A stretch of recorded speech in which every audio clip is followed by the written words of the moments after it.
Saludos. Hoy vamos a hablar de causalidad, la segunda parte, desde la perspectiva de los autores de Designing Social Inquiry. Esto es un material extremadamente denso, pero a la vez interesante y un tanto contraintuitivo.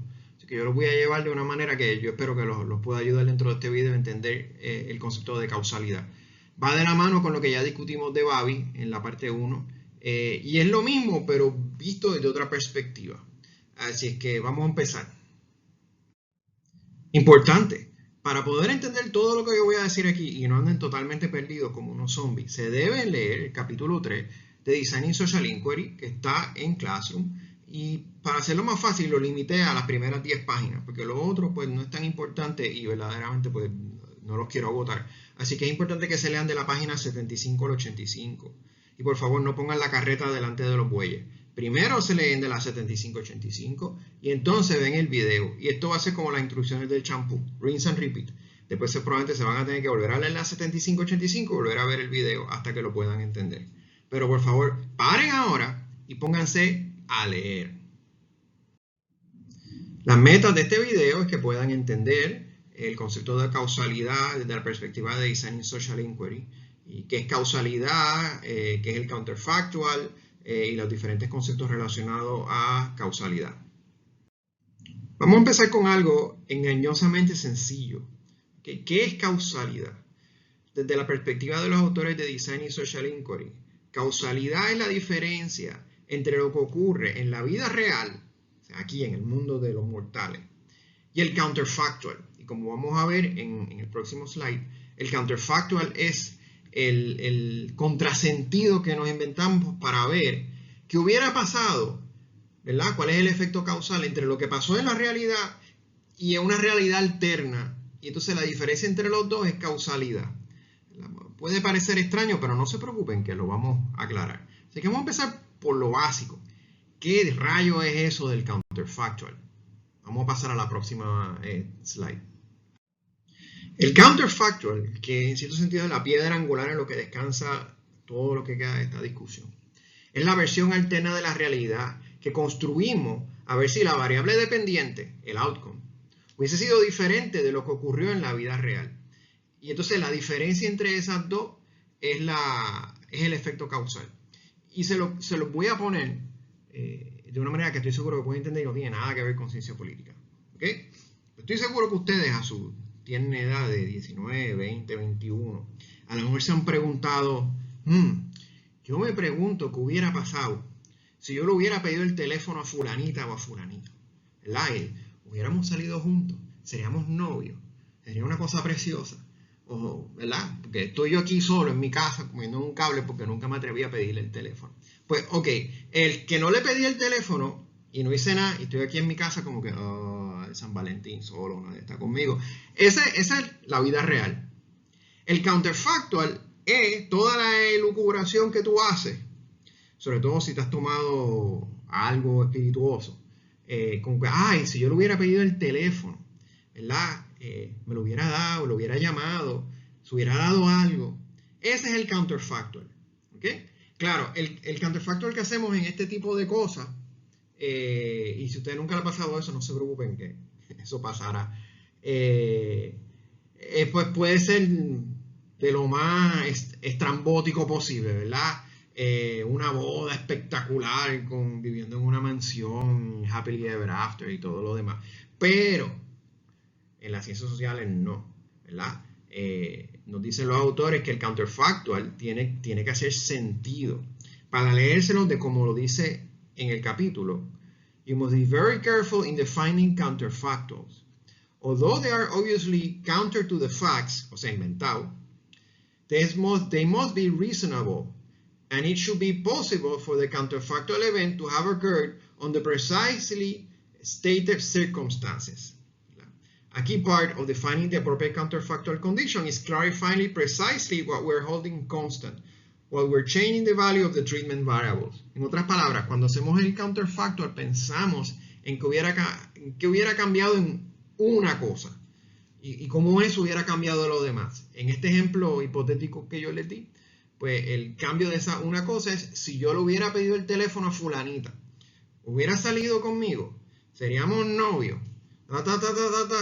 Pero todo depende de ese cambio de si le pedí el teléfono versus que no lo hice, que fue lo que ocurrió en la vida real, ¿verdad? Pero bueno, ahora vamos a empezar con ejemplos más de la vida real, digo, de la ciencia política y de las ciencias sociales.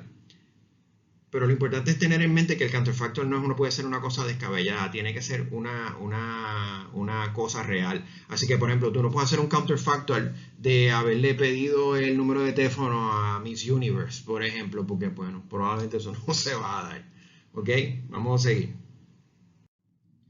Yo estoy seguro que cuando ustedes vieron esa ecuación que está ahí en el libro, en el capítulo, sus corazones se llenaron de alegría, ¿verdad? Así que dentro de esa alegría que les ha dado ver esa ecuación tan bella ahí, pues yo les voy a explicar qué significa, ¿verdad? Esa es la definición del Realized Causal Effect, que es como la definición más básica del concepto de causalidad, que vamos a ver que se pone un poquito más complicada. ¿Okay? Y vamos a usar el ejemplo que usan los autores en el libro para no enredarlos más. Los autores quieren ver el efecto de la incumbencia. Por lo tanto, el counterfactual sería la incumbencia versus la no incumbencia, ¿verdad? Aquí la incumbencia sería el equivalente de pedir el número de teléfono a la muchacha o al muchacho que te gustaba. ¿Okay? Pues entonces, los autores dicen, vamos a imaginarnos que en el distrito congresional I, ya es la I en italics, en el distrito congresional I, Y, que es el nombre del candidato o la candidata, vamos a decir la candidata, dice que es demócrata, ¿verdad? Para también fijar eso. Pues entonces, ¿qué pasó? Porque este es el de la vida real, el que tiene la I mayúscula arriba. ¿Qué pasó en la elección en el distrito congresional I de la candidata demócrata que era incumbente? Menos ¿qué pasó en el counterfactual con la misma candidata del mismo distrito, demócrata, pero que no era incumbente? Y la diferencia en el voto entre esos dos casos, entre esas dos Y, es lo que te da lo que ellos llaman el Realized Causal Effect, ¿verdad? Donde, otra vez, la I mayúscula, que está hacia arriba, representa al candidato incumbente, o en este ejemplo que vimos aquí, la candidata incumbente. Y la N, la candidata no incumbente, que es el counterfactual. ¿Ok? Vamos a especificarlo un poquito más. En términos prácticos, el Realized Causal Effect funciona así. Si Jane, candidata demócrata, en el distrito 4 de Nueva York, siendo incumbente, obtuvo el 65% de los votos. Y si le damos, ¿verdad? Para tal tiempo hacemos el counterfactual, nos inventamos que la misma Jane, demócrata, pero esta vez no es incumbente, corre la misma elección y obtiene el 55% de los votos. Esa diferencia entre esos dos números, 65 menos 55, que es 10 puntos porcentuales, es el impacto de la incumbencia, porque todo lo demás se mantiene igual. Por lo tanto, el ser incumbente te añade 10 puntos porcentuales de ventaja a no ser incumbente. ¿Ok? Ahora, vamos a complicarlo un poco más. De hecho, en vez de decir, vamos a especificarlo un poquito más, debías haber dicho, vamos a complicarlo un montón más. ¿Ok? Porque, ¿cuál tú crees que es el problema con el ejemplo que te acabamos de dar en el slide anterior? ¿Verdad? Vamos a coger lo que pasó en la vida real. La candidata Y, incumbente, demócrata en el distrito tal, menos en el counterfactual la misma candidata en el mismo distrito, pero si no hubiera sido incumbente. ¿Cuál tú crees que es el problema con eso? Piensa en eso. ¿Ya pensaron? Ok.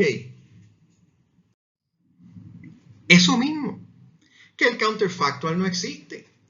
Entonces, ustedes deben estar ahí dándole golpes a la computadora y diciendo, cámara, se ha vuelto loco. ¿Cómo podemos hacer el counterfactual si no existe? Porque en el ejemplo del distrito congresional, no le podemos dar para atrás al tiempo y repetir la cosa, que es básicamente lo que significa esa ecuación bien bonita. Corremos las elecciones con fulana de tal, con Jane, demócrata, incumbente, y vamos a ver qué sacó. Digamos que sacó 60% del voto. ¿Ok? y le damos para atrás al tiempo y volvemos a correr la misma elección con la misma candidata, pero resulta que no era incumbente, y vamos a suponer que sacó 50% del voto. La diferencia entre esos dos puntos, el 60 y el 50% del voto, es el Realized Causal Effect, ¿verdad? Es el efecto de la incumbencia, esos 10 puntos porcentuales. El problema es que yo no le puedo dar para atrás.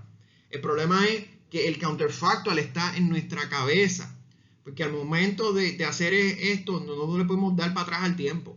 El problema, y de hecho eso tiene un nombre bien chévere que está ahí, el problema fundamental de la inferencia causal.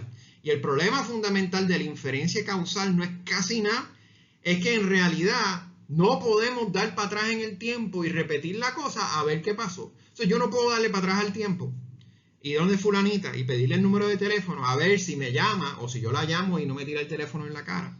Y sale conmigo y nos volvemos novios. Eso yo no lo puedo hacer, ¿verdad? Yo no puedo virar para atrás, yo no puedo, para hacer un ejemplo que a lo mejor lo entienden mejor, yo no puedo darle para atrás al tiempo y sabiendo cuáles son las preguntas del examen de cámara, repasar esas preguntas y volver a coger el examen para salir bien. Así que ese es el problema fundamental de la inferencia causal, ¿ok? Y no es poca cosa, es tremendo problemita. Pero, ¿qué significa eso? ¿Que no podemos establecer relaciones de causalidad? Sí, lo podemos hacer. Vamos a ver cómo le metemos mano a ese problema. Ok, no se me desesperen, por favor, porque esto tiene solución, porque nosotros establecemos relaciones de causalidad todo el tiempo en las ciencias sociales y en las ciencias naturales, y es la misma lógica en las ciencias naturales. ¿Ok? Así que, si bien es cierto que no podemos dar para atrás el tiempo y que el counterfactual siempre es inventado, y ese es el problema fundamental de la inferencia causal, pero podríamos decir que podemos mirar el distrito de Jane, distrito 4 de Nueva York de Jane, vamos a suponer, yo no sé cómo es el distrito 4, vamos a suponer que es un distrito bien urbano, mayoritariamente demócrata, donde Jane corre como incumbente, ¿verdad? Y podemos buscar otro distrito, preferiblemente en Nueva York, o si no en otro sitio, que sea urbano, que tenga una proporción de votantes demócratas similar, donde haya una candidata mujer para que machee con Jane, pero que no es incumbente. Y entonces comparamos el voto de una versus el voto de la otra, y la diferencia, la otra sí era el counterfactual, pero fíjense que el counterfactual existe en la vida real. No es igual, porque dos carreras congresionales nunca son iguales, pero se parecen mucho. Escogemos una que se parezca un montón. ¿Ok? Y entonces vemos la diferencia entre uno y otro. Eso sería el Realized Causal Effect. ¿Ok? En vida real. Pero claro, hay un problema que vamos a evaluar, ¿verdad? En el próximo slide. Si cogemos solamente un caso de la vida real, un counterfactual, y los comparamos, ya sea el counterfactual inventado, ya sea el counterfactual como el ejemplo que dimos en el slide anterior de otra congresista en otra área urbana con una concentración similar de demócratas. El problema es que van a estar mezclados, nos dice el libro, variables aleatorias, random, con variables sistemáticas. Y recuerden que una variable sistemática es una variable que siempre ocurre regularmente. ¿Ok? Y una variable aleatoria es que pasa a veces sí, a veces no. Así que, por ejemplo, es posible que en el counterfactual la congresista está en un distrito similar, se enfermó y no pudo ir a los rallies de campaña. O el día que iba a ser la actividad de cierre llovió un montón y no pudo haber suficiente gente y por lo tanto no pudo tener suficiente impacto. Así que el catarro y la lluvia son factores aleatorios, ¿verdad? Un factor sistemático, por ejemplo, para que puedan entender la diferencia, un factor, aunque hemos hablado ya de esto anteriormente muchas veces en la clase, un factor sistemático es que los incumbentes tienen name recognition, mucho más name recognition que un retador o que no es, obviamente retador, o una persona que no es incumbente. Los incumbentes también pueden levantar más dinero porque pues, son los que han estado ahí versus un retador que no. Así que hay una serie de factores sistemáticos. Entonces, ¿cómo podemos separar esos factores aleatorios de los factores sistemáticos? Porque honestamente a mí no me interesan los factores aleatorios, a mí no me interesa el catarro, a mí no me interesa el aguacero, a mí me interesan los factores sistemáticos. Así que lo que podemos hacer entonces es repetir el experimento muchas veces, repetir el counterfactual muchas veces, ¿verdad? Entonces, ¿cómo hacemos eso?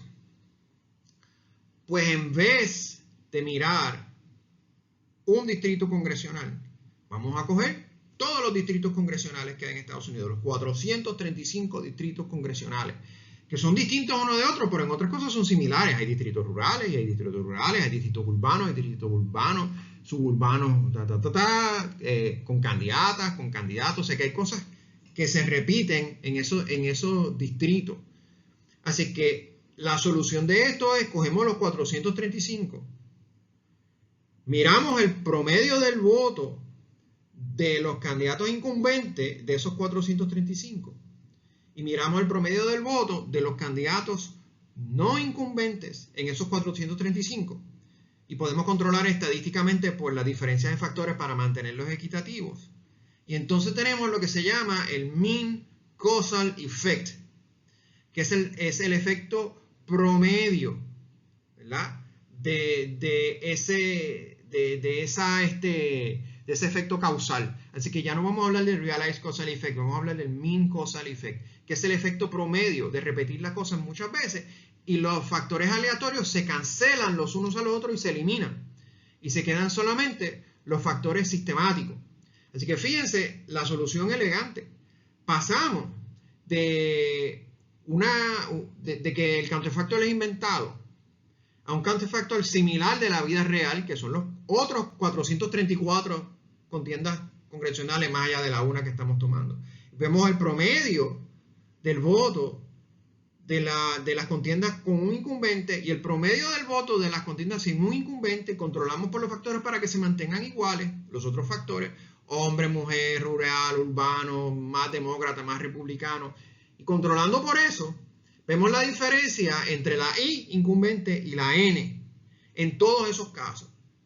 Y los factores aleatorios se van a cancelar los unos con los otros, porque un día le dio un catarro a una republicana y hay otro por allá demócrata que le dio un catarro. Llovió por aquí, llovió por allá. Pero los factores sistemáticos siempre están ahí. Entonces vamos a ver el efecto promedio. Así que eso es lo que miramos. El Mean Causal Effect. ¿Ok? Para ponerlo como lo dicen los autores, está en el capítulo.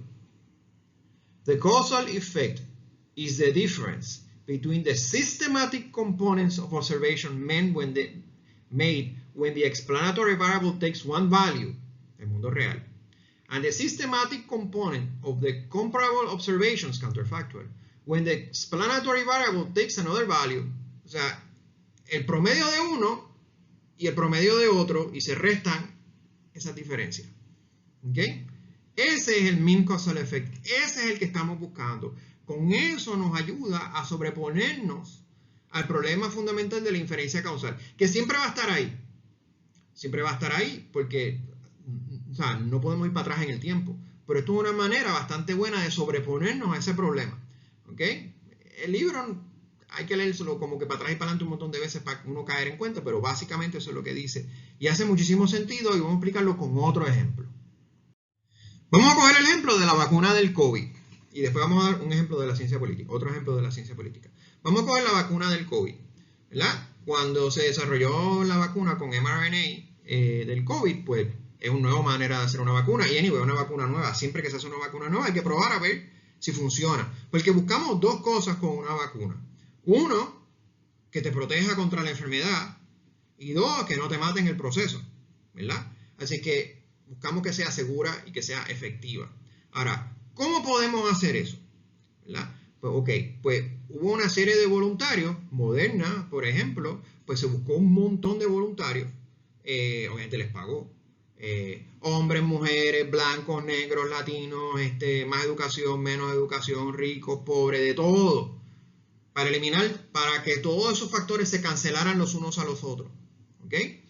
Entonces, a un grupo le puso la inyección con el ingrediente activo, ¿verdad? Con el mRNA para protegerlos del COVID y lo soltó al mundo.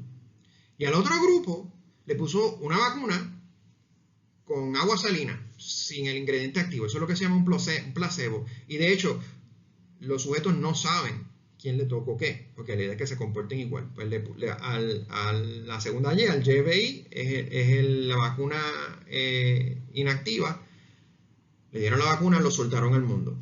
Y a los X cantidad de tiempo, me voy a invitar al periodo de tiempo, a los 3 meses, los recogen otra vez, les preguntan si se han enfermado, le preguntan por efectos secundarios y le chequean la sangre para ver que si tienen anticuerpos de COVID. Entonces, ¿qué es lo que compararíamos? Compararíamos dos cosas. En primer lugar, compararíamos la tasa de infección de COVID en la vacuna activa con la tasa de infección del COVID en la vacuna inactiva. Ese es el counterfactor, pero fíjense que es de la vida real. Y entonces vemos una diferencia entre uno y otro, ¿verdad? Si la tasa de infección de las personas con la vacuna activa, digamos que fue de 5%, y la tasa de infección de aquellos que tenían la vacuna inactiva fue de 50%, pues hay un impacto de 40 puntos porcentuales, que es un montón, es un impacto significativo. Así que, en cierto sentido, la vacuna reduce en un 40% las probabilidades de tú contraer COVID. De la misma manera vemos los efectos secundarios, ¿verdad? Porque hay gente por ahí que dice, no, porque yo conozco a una persona que se puso la vacuna del COVID y a los 2 días le dio un ataque al corazón y cataplum, se cayó muerto, la mató la vacuna del COVID. Lo cierto es que cuando tú inyectas a millones de personas, por pura casualidad, alguna gente se va a morir en 2 días. Así que, ¿qué hacemos? Pues vamos a ver, queremos ver si de verdad que la vacuna del COVID te va a matar del corazón. Pues en el YVA miramos la tasa de personas que le dio un ataque al corazón. Y en el YVI, ¿verdad? Al de la vacuna inactiva, miramos la proporción de personas que le dio un ataque al corazón. Y obviamente aquí me estoy inventando los números, vilmente. Si al 1% del YVA le dio un ataque al corazón 2 o 3 días después de la vacuna, y al 1% del YVI le dio un ataque al corazón 2 o 3 días después, pues vemos que es la misma tasa. ¿Qué significa eso? Que entonces la vacuna no tuvo un efecto. No, la vacuna no causó el ataque al corazón porque si no lo hubiéramos visto mucho más alto en la vacuna activa. ¿Okay? Que de hecho es lo que se hizo. Así que todos estos cuentos, fíjense, esto es para que puedan entender el efecto de causalidad en esta época de misinformation, ¿verdad? Si es verdad que la vacuna mató a esa persona que se la pusieron y 2 o 3 días cayó muerta, pues esperaríamos que eso pasara a la gente que le pusieron la vacuna activa, no a la inactiva o los que no se pusieron la vacuna. Pero los estudios demuestran que en todas las demás cosas los efectos son similares los unos a los otros y por lo tanto se cancelan. No están los efectos. ¿Okay? Así que ese es un efecto para establecer, y de hecho se usó, para establecer la causalidad de la vacuna del COVID. Ciertamente, lo ideal hubiera sido cogerte a ti, vacunarte contra el COVID, soltarte 3 meses, recogerte, darle para atrás al tiempo, no vacunarte contra el COVID, soltarte 3 meses, esos mismos 3 meses, recogerte y ver la diferencia, pero eso no se puede hacer. Pues lo que mejor hacemos es cogemos poblaciones que sean similares.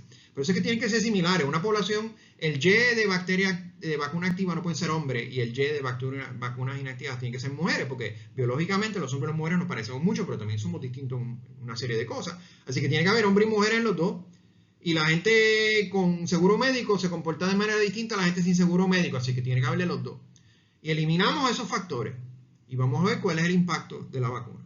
¿Okay? Y de ahí se sabe que la vacuna fue efectiva y era segura. Ahora vamos con un ejemplo de la ciencia política. Yo sé que quieren un ejemplo más, así que vamos con un ejemplo más de ciencia política, porque se están disfrutando de esto un montón, ¿verdad? Estaban en su casa aburridos y dijeron, qué bueno que cámara mandó el video, porque ahora me puedo entretener. ¿Ok? Bueno, el libro nos da el ejemplo de la estabilidad o inestabilidad de los sistemas presidenciales y parlamentarios.